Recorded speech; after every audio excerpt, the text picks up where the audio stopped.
I thought I was going to have the absolute holiday of a lifetime. This was a dream come true.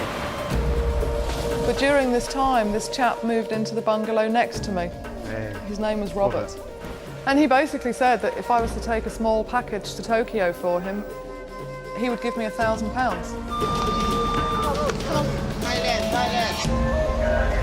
The whole time sitting on that train, my heart was just pounding.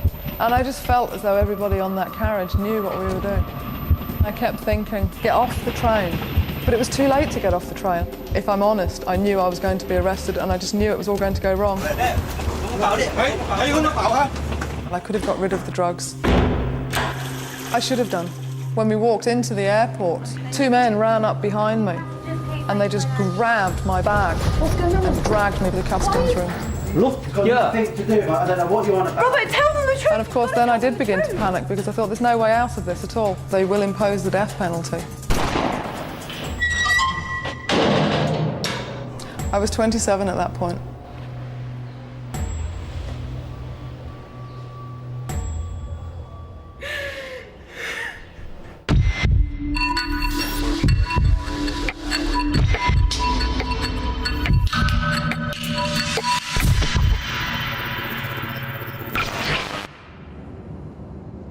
Well, I left for Thailand because I could leave for Thailand, and I went with a friend of a friend who was already going. He'd already got his trip planned, and I went along with him. Less than a week after talking about it, I was on a plane going. I thought I was going to be away for 3 months. I thought I was going to have the absolute holiday of a lifetime, and I was going to see tigers and elephants and jungles and rainforest and all that wonderful stuff.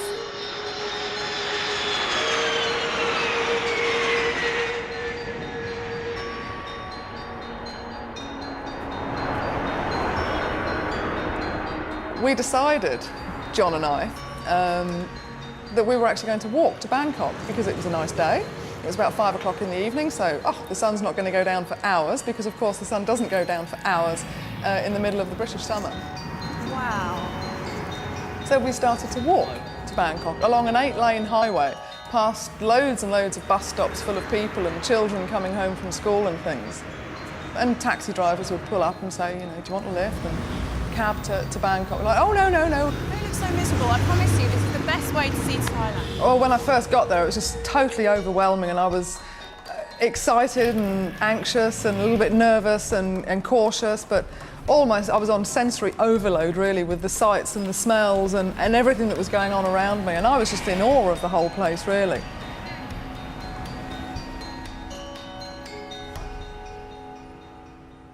And I just felt like I was living an adventure.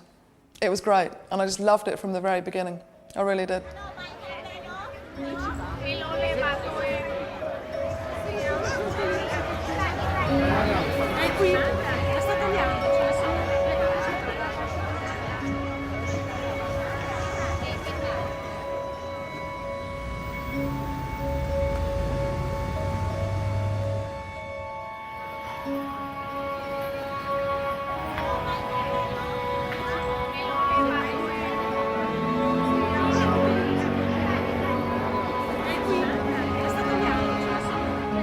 Well, I didn't stay in Bangkok very long. The guy I went with was going south, so that was the end of that relationship. It wasn't an intimate relationship or anything like that, I hasten to add.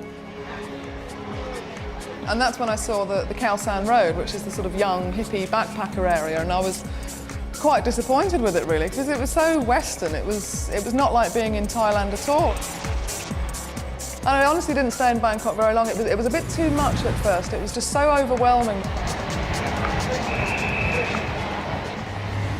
So I bought a ticket. I bought a boat ticket to go down to one of the islands. Didn't really know which one to choose, so the woman said, you might as well go to Koh Samui.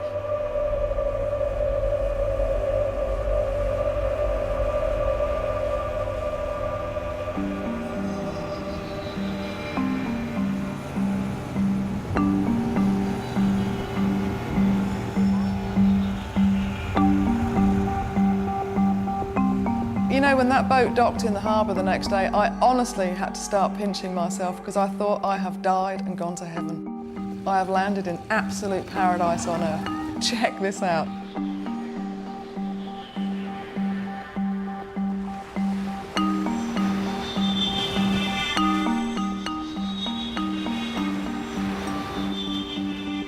I'd never seen tropical beaches.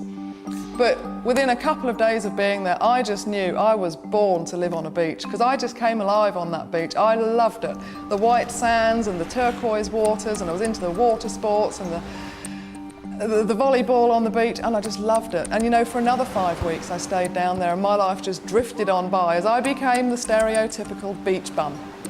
Got my hair all plaited up and got the suntan and loved it, absolutely loved it. And I really was beginning to fall totally in love with Thailand.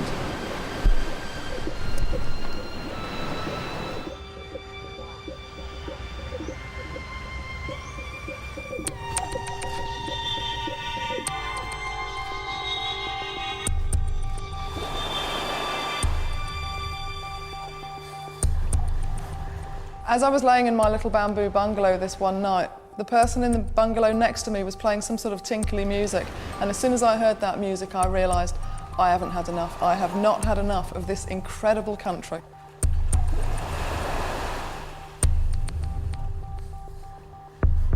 And I was not ready or prepared to go back to what I remembered as that miserable grey little island that I was supposed to call home.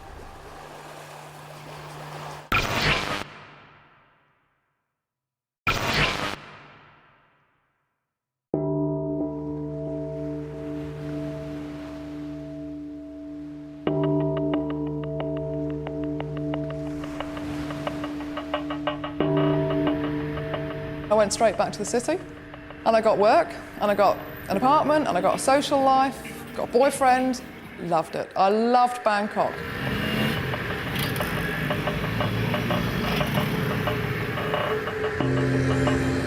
It used to take up to 3 hours to get to this school that I was working at if I used the road, so I would ride the canals. But the trouble with the canals is that you are riding on an open sewer, an untreated, unfiltered open sewer. And the Thai people just take a book or a piece of paper, fold it in half, and they put it over their mouth and nose, and it protects them from the water. It's such a simple solution, but it works. Now, I wasn't very diligent with my book or my piece of paper, and I remember I got splashed one morning. I like to think that I didn't lick it away, but I think I probably did, and then just kind of hoped, oh, I'm sure that'll be okay, you know, a bit of dirty water, it'll be okay. But of course it wasn't okay. And I woke up the next morning and I was so violently ill that I honestly wondered whether I was in the process of dying. But I am prone to hysteria and overreaction, so I told myself, just calm down a bit, it'll be okay. Went along to see this doctor, and he said, you've got amoebic dysentery, you've picked it up from the canal water. I was just absolutely horrified at the idea of having parasites in me. Life seemed to be going from bad to worse, and I was getting more and more miserable. So I decided that, yeah, I would go down to this island. I'd take a break, I'd be in a nice place with nice people, get my head together, then come back and make a fresh start in Bangkok, get work and buy my ticket to go home.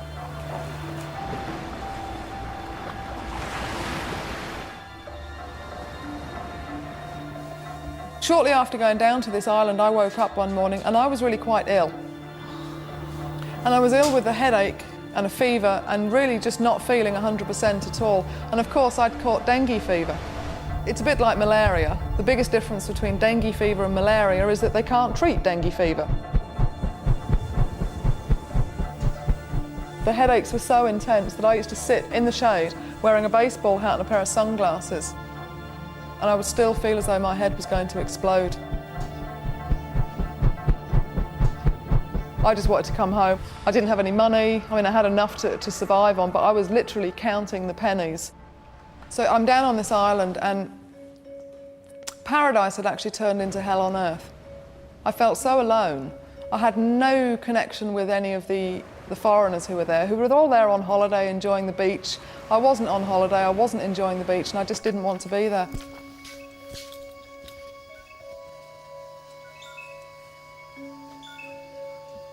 But during this time, this chap moved into the bungalow next to me.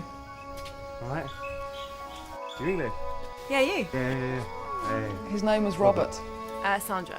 Sandra. Nice to meet you. Thank you. Yeah, it's hot, isn't it? Yeah. And when I look back on it, that chap was like a refreshing breath of British fresh air. He was so English. The room's nice. Yeah, not bad at all. Yeah? Yeah. fine. I'll check in and I'll come out and say hello, yeah? Okay. He looked like he had just stepped off a plane from the country which, at that time, I probably would have crawled over glass to get to.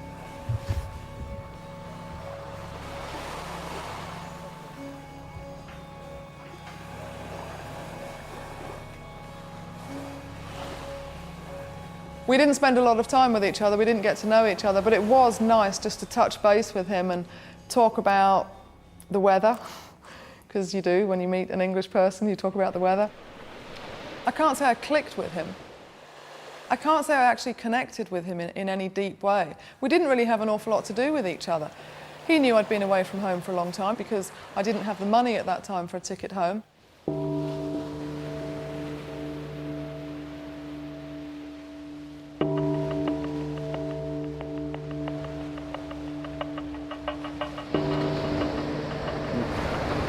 What does a free do then? 3 is clear. So that's a good one to have. Yeah. So what do you do for a living then? Buy and sell gems. Really? Yeah. He told me he travelled around Asia, he went to Japan, he went different places, he dealt in jewellery and gems and things like that, which isn't uncommon because lots of people were involved in the import-export business. No, I had no idea that he was going to be the person who changed the rest of my life. I mean, I can't say I liked him. I don't think I disliked him, but he wasn't my sort of person. I certainly didn't fancy him or anything like that. We didn't have an intimate relationship. We just had this very fleeting meeting for a couple of days because we were neighbours in a beautiful spot on a beautiful island. Now I would say I'm quite a good judge of character, but I think I'm a good judge of character because of where I've been and the sorts of people I've met. At that time, I was still very naive. I was certainly very gullible, but I was very naive and I was very immature. And I didn't see people for what they were. I saw people for what I thought they were. I certainly had my suspicions, but to be fair, an awful lot of people who do that backpacking route through Thailand and hang out on the beaches for a long time are partial to drugs. And I just assumed that people were good-natured and honest and loyal and decent people. Not everybody is. I needed to get back to Bangkok because I needed to phone my family at Christmas time. I could have phoned from the island, but I couldn't remember their phone number at the time, and I knew I had to get back to the city where I had my phone book so I could make this phone call and wish them all a happy Christmas.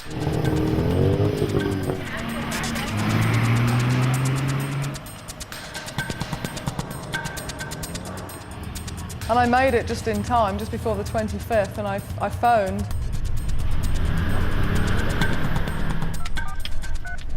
It was quite an emotional phone call because, again, I was lying and saying that everything was absolutely fine, and everything wasn't absolutely fine at all.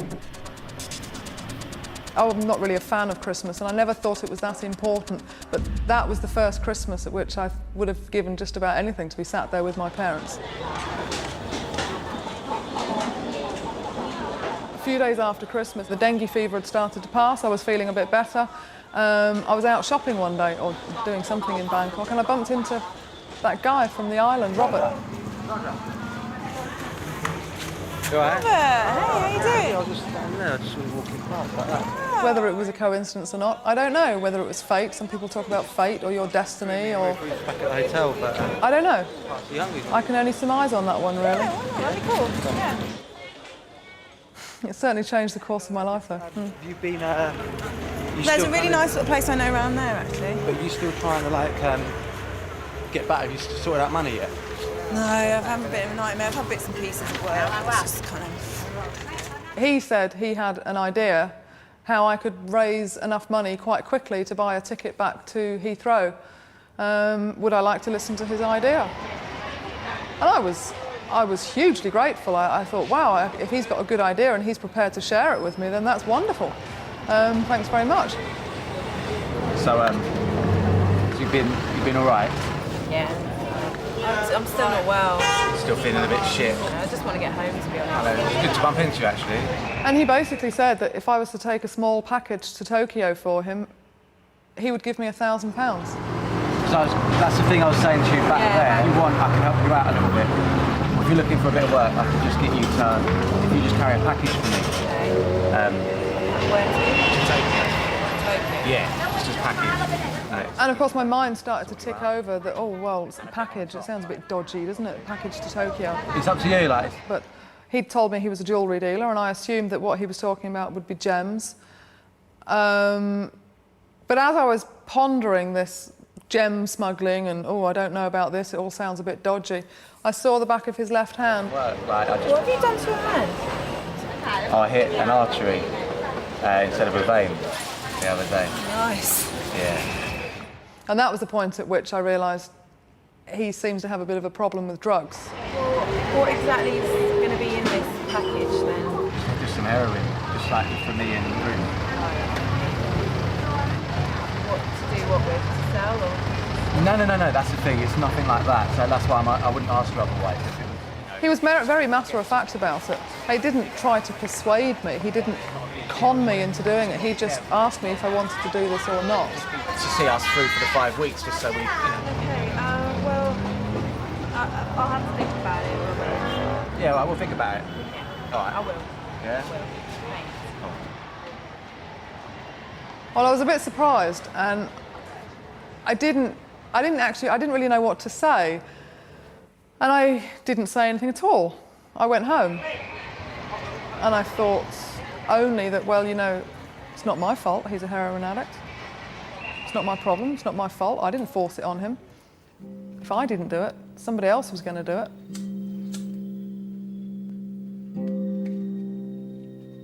And I knew that he wasn't going to sell it. I thought, well, if he was standing outside of school gates and selling it to 10-year-olds, then it would be a bit different, but he's not even going to sell it. So maybe it's not so bad after all. And anyway, nobody would ever know if I did it just once. And beyond that, I didn't really think about it because all I wanted was for it to be okay. I just wanted to do this one thing, and it seemed so easy. Just go to Tokyo, come back, buy a ticket and go home. I should have thought it was strange. And now, of course, I'm asked all the time, didn't you think it was odd? Why didn't you ask him to take it himself?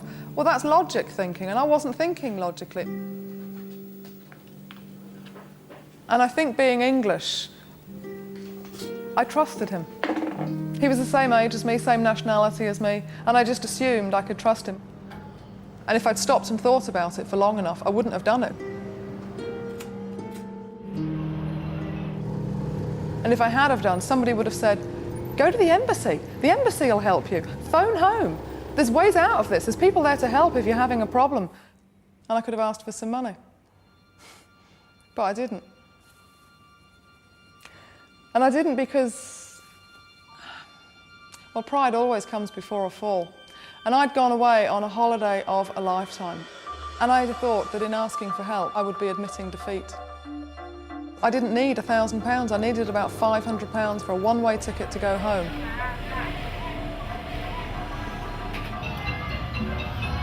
Once I decided that I was going to do this, and I'd agreed to do this, the days just seemed to disappear in a bit of a haze, to be honest with you.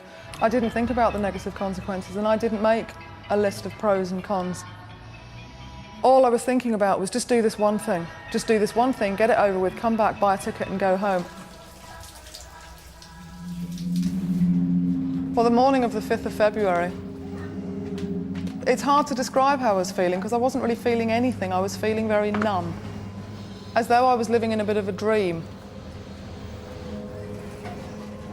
And I didn't want to do this. But it was too late to back out. I'd agreed to do it. He'd already bought the plane ticket. It had already been organised, and it felt as though it was just too late to back out. I was going home. And I was even thinking, well, I need a coat when I get there. It's February, March time. It's going to be cold in London. My mind was at home. My heart was at home.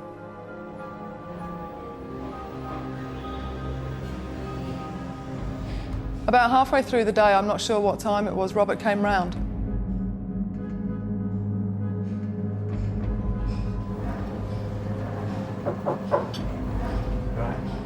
Yeah.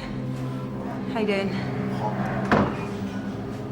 He put these 4 packages, quite small packages, down on the side.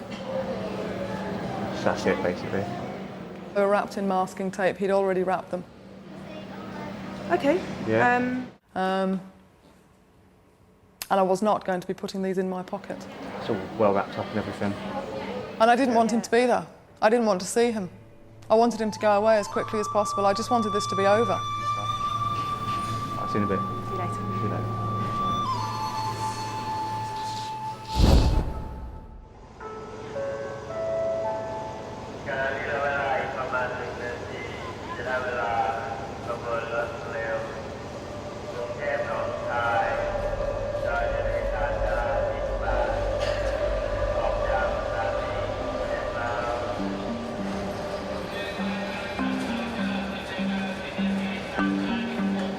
We'd arranged to meet at the ticket office to the express train to the airport. Horribly, at the end of the day, we were at different ticket offices.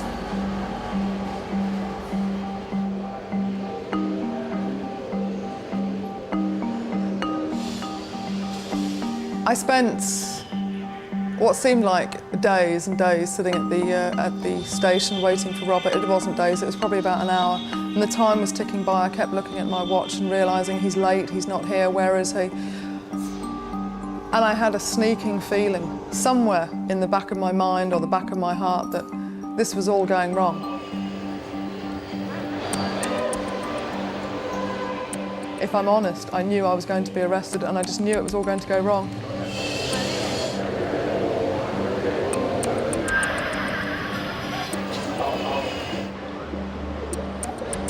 And eventually I walked up the platform and I saw his girlfriend running down the platform, and she looked very angry and, oh, where have you been? And we've been waiting for you. And I said, but I've been waiting for you. And it turned out that there was more than one ticket office.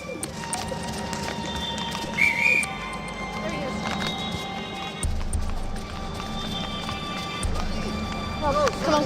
Thailand, Thailand.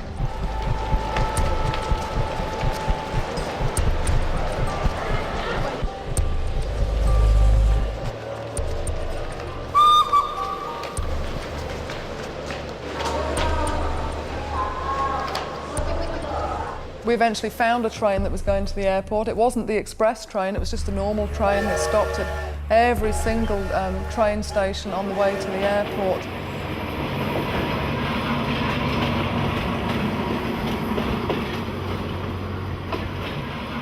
And the whole time sitting on that train, I was ill. I had this incredible pain in my side that I was sort of wedging under my rib cage into the back of this seat to make this pain go away. We were the only foreigners on the train. Everybody else was Thai and they were commuters. And I just had a feeling that they were all looking at us because they all knew what we were doing.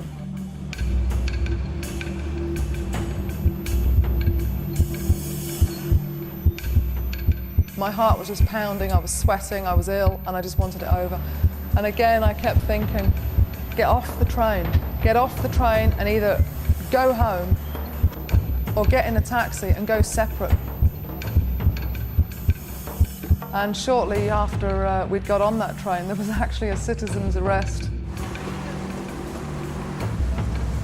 Hey, ทำอะไรอ่ะอะไรเนี่ยถุงกระเป๋าดิเฮ้ยใครถุงกระเป๋าฮะอะไรรู้อะไรไม่ได้รู้ว่าผมออกมาเลยผมไม่รู้ผมไม่ได้เอาไปใครกระเป๋าผมไหนกระเป๋าผมเนี่ยของผมของผมเนี่ยไปเลยไป And when I realised that this was a citizen's arrest, it just seemed like a warning from the gods that, Sandra, stop what you're doing, just get off the train. But it was too late to get off the train. I couldn't get off the train because Robert was there and it had all been organised, and I just felt like I couldn't get off, it was too late.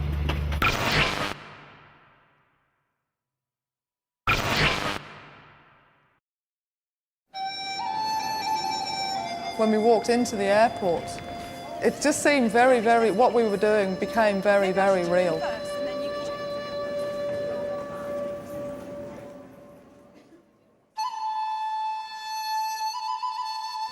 And Robert said, we're late, but we'll check in so they know we're here, and then we'll separate. I said, okay. So we found the check-in to the flight that we were on. There was nobody there because we were so late. Everybody who'd already booked onto that flight were already sitting on the plane. Robert went up and he handed in his passport and his ticket. was like 20 minutes to leave. And these chaps in plain casual clothes appeared. Mr. Locke? Yeah. Oh, they looked really pleased to see him. Oh, Mr. Locke, good. Please come this way. We've been waiting for you. And I just assumed that they were holding the plane up for him because he'd booked a ticket and he was late. So they were going to escort him quickly onto the plane. And I thought, I've never heard of such a thing, of somebody getting such VIP treatment. And he's not really a VIP, but how come he's getting the VIP treatment and not me? And they asked me whether I was with him. And they said, are you with Robert Locke? And I said, yes. And they said, oh, good, then you come this way as well then, please. I said, oh, thank you very much. And we all went trotting off together.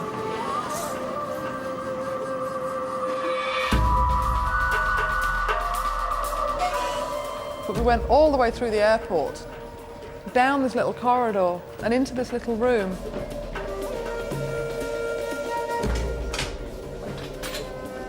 I didn't quite know why we were there. And then all hell seemed to break loose.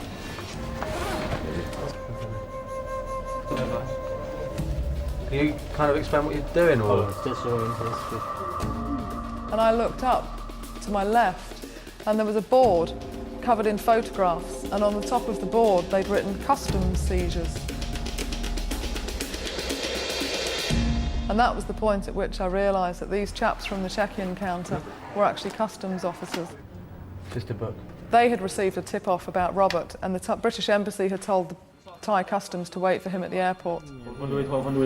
And I just stood there thinking, oh shit, this is really bad news. This is not supposed to be happening. Can someone explain what's going on? Like, can someone speak English for us? Just keys?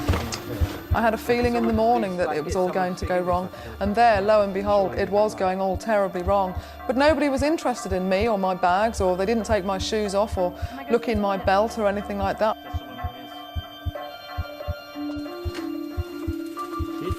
Calling me? What? Okay.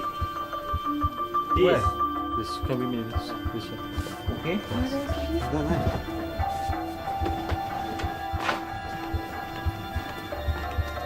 Robert was taken behind a screen, and he came back and he said to Ruth, I've just been x-rayed. Just x-rayed me. And I thought, that's not a good sign. And then Ruth was taken behind this screen and she said, yeah, I've just been x-rayed. And I thought, looks like if they've done 2, they're going to do 3, even though they're not searching my bags. And then they didn't search my bags, they didn't search me. Like I say, nobody seemed to be very interested in me at all. And then just at the end, one of them said, okay, we need an x-ray from you as well. Take you back off and come with me. And of course, then I did begin to panic because I thought there's no way out of this at all.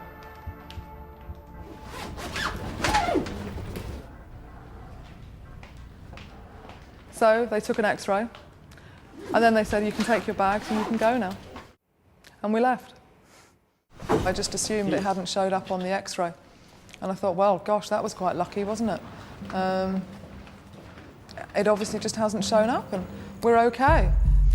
They took us to the Bureau de Change because we didn't have any money. So we went and we changed money. That's 1, 2, 3, 4. Give us 10 minutes. The woman who was holding the plane up on the walkie-talkie said to me, if you still need to go to the toilet, there's one just over there, and you can go now if you want.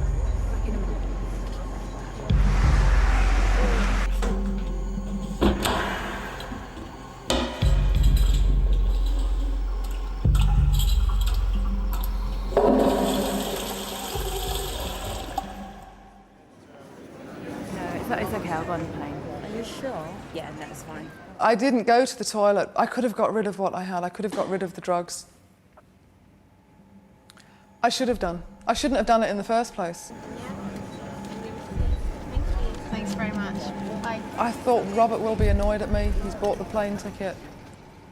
Then I'll owe him money for the plane ticket. So I was thinking, I'm just going to do this so it'll be okay. So we changed our money and walked with this woman. And she's talking to the pilot and she's telling the pilot, we're walking down such and such a runway and we'll be there within 35 seconds. And just as we were walking down this, like a black ramp, towards the gate and the plane, two men ran up behind me and they just grabbed my bag, my shoulder bag, and dragged me back to the customs room. What are you doing? They had the X-ray up on the glass screen with the light behind it, and actually, it was as clear could be. Hello, in? Robert and Ruth were brought in behind me. Look, this is ridiculous. You've maybe missed my plate. You've been checking our bags. You've not found anything. What's going on? And he was very, very angry. I turned to Robert and said, but Robert, look, they can see. And he just denied all knowledge of me. I'm sorry, I don't even know who she is. I don't know who she is. I don't know who you are. What? You can just, disassociate us from her completely. Yeah. Nothing to do with it. I don't know what you're on about. Robert, tell them the truth. You've got to tell them the truth. I don't know who you are.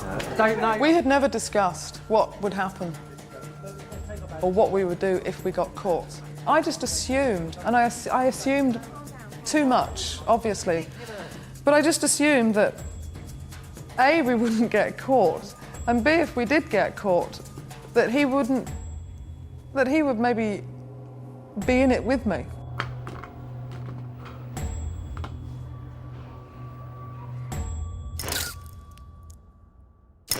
And I was really quite surprised, and I was a bit hurt and terribly disappointed. But then, of course, I began to realise I don't even know this guy.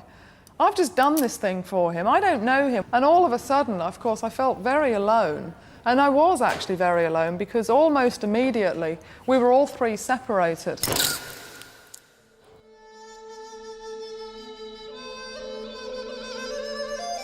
When they brought out a set of handcuffs to put on me, I just about lost it. It was too real, it was just too much. So we immediately did the cuffs and took them off, and I was like, oh, that's okay then. It was just a bit of a haze of panic and shock. There was one guy who was walking around the room in front of me, and he was holding his fingers up to his head like that, and he kept looking at me, and he kept laughing, and he kept saying, you heroin, you bad. In Thai, you die. And I didn't know if he was joking, I didn't know if he was winding me up, I thought that this can't happen to me. They can't shoot me for this. I mean, I'm British. They can't shoot me for what I've just done. But that's when I began to realise that, I am in a bit of a spot of bother here. It was incredibly embarrassing, walking all the way through the airport, out into this van and taken off to, I didn't know where we were going. A police station somewhere in Bangkok. It always takes a long time to get to where you're going in Bangkok because of the roads, and it's a big city.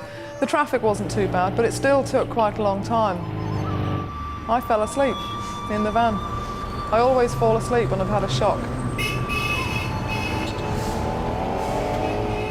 I was dreaming about, I don't know, and I was woken up. And I turned to Robert when I woke up and I said, that was a dream, wasn't it? Tell me that was a dream. And he said, no, it bloody well wasn't a dream. Get out of the van.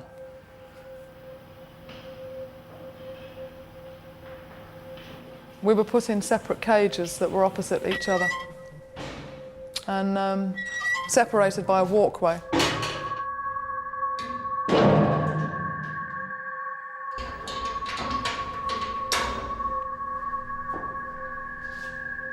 I don't know if I should call it a cell. It wasn't really a cell at all. It was like a cage, an old-fashioned gorilla cage that you'd see at London Zoo. But that's where we spent the next 6 days.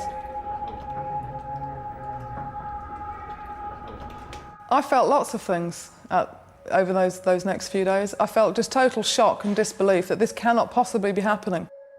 I wasn't supposed to be here, and now I am here. I won't be here for very long because they'll realise that I've just been stupid and I didn't mean it and I've never done it before, and they'll let me go because they just will. And then at other times I realise that this is a really bad situation and it doesn't look like I'm going anywhere at all, and the guy with his fingers up to his head in the airport telling me basically that they will impose the death penalty. And he was right, actually, they do impose the death penalty in Thailand.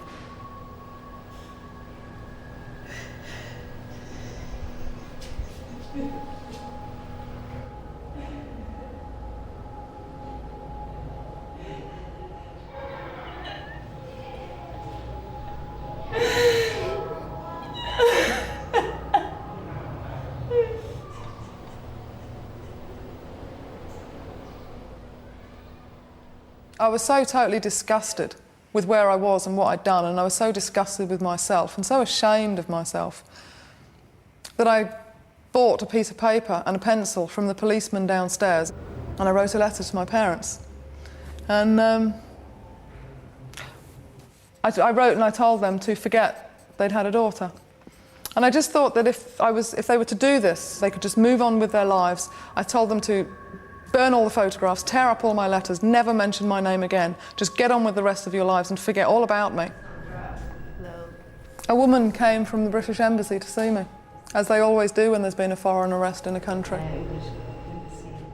And she said that she wanted my parents' name and address because she thought they should be informed. And I said, no. Don't tell my parents, don't tell anybody.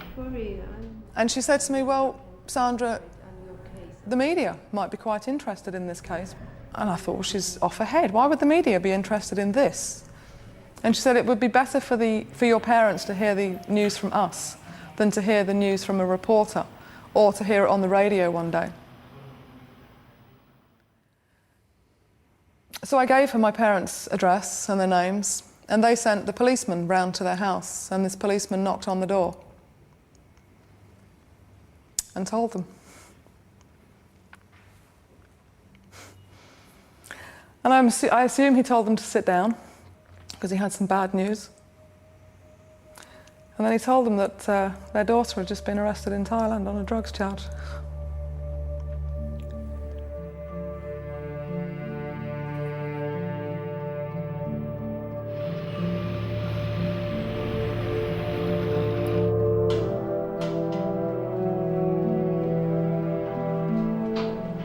And as soon as we left the police station, a camera was straight in my face, and all these people were saying, Sandra, Sandra, Sandra, you know, what are you thinking, what's going on, all these questions in this camera. And down the side of this camera, I could see ITN. What's it like in the cell, Sandra? Obviously, I knew that this was the ITN news. My grandfather watches ITN news.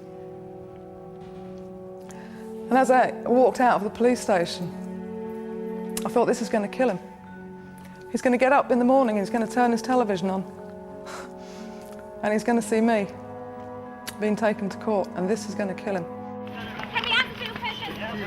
I don't know why they were interested in this case. There are men who are arrested well, not quite regularly, but there are men who have been arrested before and since me, and they haven't been followed by the press.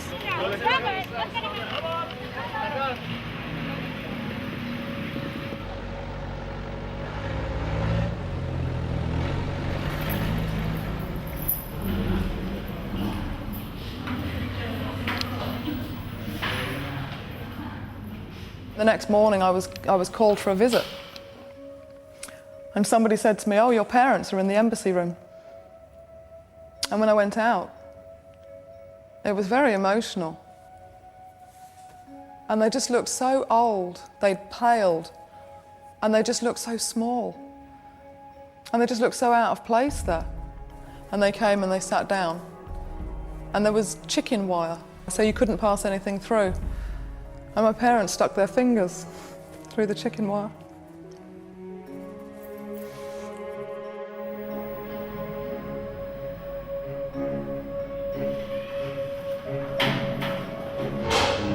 The sleeping conditions in Ladyao were like sardines in a tin. No, they weren't like sardines in a tin, actually, because the sardines have got lots of room for tomato sauce. We didn't have that much room. The time passes because the time in front of you is so vast that you can't count it. But the time behind you starts to get bigger and bigger and bigger. People used to write to me and say, oh, as long as you've got hope, you'll be okay. And you know what? That's rubbish. That is so rubbish. Hope is absolutely no good whatsoever when it turns out to be false hope. We went out to court once a month for 3 years. The trial took quite a long time. When the trial was completed, we went out for sentencing. It was a sobbing Sandra Gregory who arrived at court to hear her fate almost exactly 3 years after she was arrested trying to smuggle 3.5 ounces of heroin through Bangkok airport. She was bundled into the court cells, still protesting they were not her drugs. In evidence, Gregory claimed the heroin belonged to her co-accused Robert Lott from Cambridge. No drugs were found on him. The judge is reading in Royal Thai, and the only words I caught were Pahan Shivit, which means termination of life. After a 10-minute hearing conducted in the Thai language, Gregory had her sentence confirmed by a translator. And the guy at the airport with his fingers up to his head was quite right. The death penalty is the mandatory sentence for the crime I'd committed in Thailand. And it is death by machine gun. They used to bend people over a cross and they would hold on to a Thai orchid and they would be shot through the back. And I turned to this journalist who I'd never seen before and I said, well, what did Robert get? He was stood about 6 foot away from me. Oh, she said, he got Yok Fong. They lifted the charges with him. It's not fair to my parents. I'm so sorry. I'm so sorry to my family. Really, I am. I'm so sorry.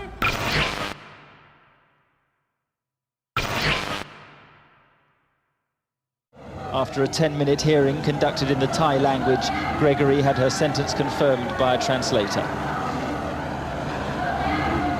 And it was a woman behind me. She was Thai, but she was working for an English newspaper. She said, no, no, no, no. He's reduced it to life. And then he reduced it to 25 years for you. Sandra Gregory is about to leave this holding cell for what could be a long period in a Thai jail. Her only hope, an appeal or intervention by the British Prime Minister John Major, and that's thought unlikely. It's not fair. Why are they doing this to me? As she was driven away to prison, her last thoughts were of her family. 22 more years. I'm going to be an old woman before I see them. And I told the truth. I never lied in this whole case. I never lied. But he lied and he goes home. Is that fair? For what? Mark Austin, ITN, Bangkok. The death penalty wasn't the worst case scenario. Death is death, you die. Life lingers with a life sentence. And you linger in a state of false hope, denial, and just illusions, really. Nobody actually copes, I don't think, with a life sentence. You cope with today, tomorrow, next week, the next appeal.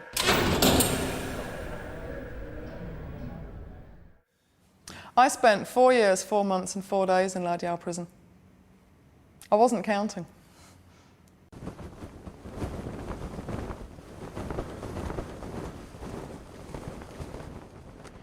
As the flight from Bangkok arrived at Heathrow, the handcuffs for Sandra Gregory were taken on board. But she was home to Britain for the first time in 7 years. We flew into London in the morning. The sun had just come up, and I remember feeling absolutely freezing cold.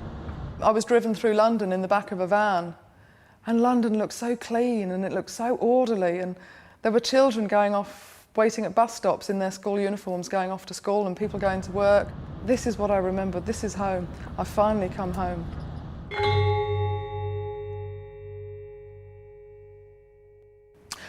The day I was granted my pardon was a big deal. It was a big day. I phoned my parents again because my mother had told me on the phone in the afternoon. The governor had told me to phone my mother. And I phoned her and I said, just tell me what you told me this afternoon once again. And she told me again, very slowly, the King of Thailand has granted you a royal pardon.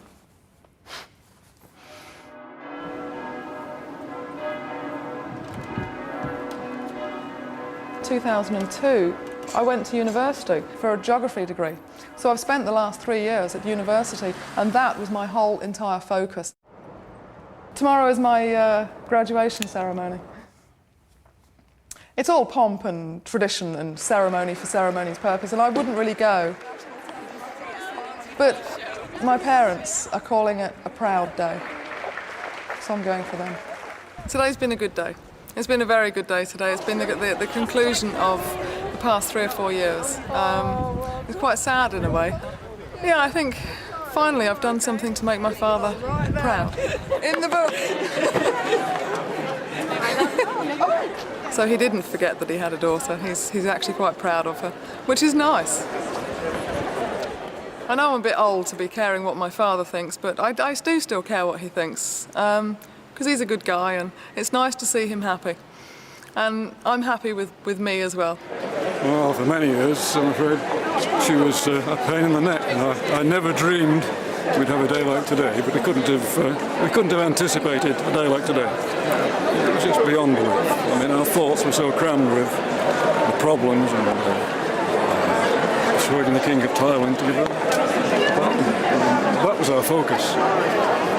Rather nice crowning moment. It is, yes. It's just wonderful. People have often asked me, do you really regret this, Sandra? You did what you did, you went to prison and you're famous now. The media want to interview you and you've written a book and, gosh, it's such a big part of your life. Do you really regret it? So do you know what? I regret it more now than I've ever regretted it before. So yeah, I do regret it. And if I could turn the clock back and change it, I would. Of course I would.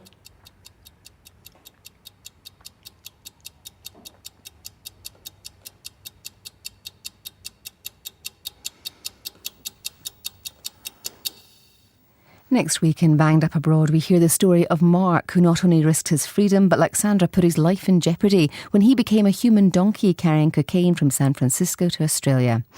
Next tonight, cosmetic surgery addicts in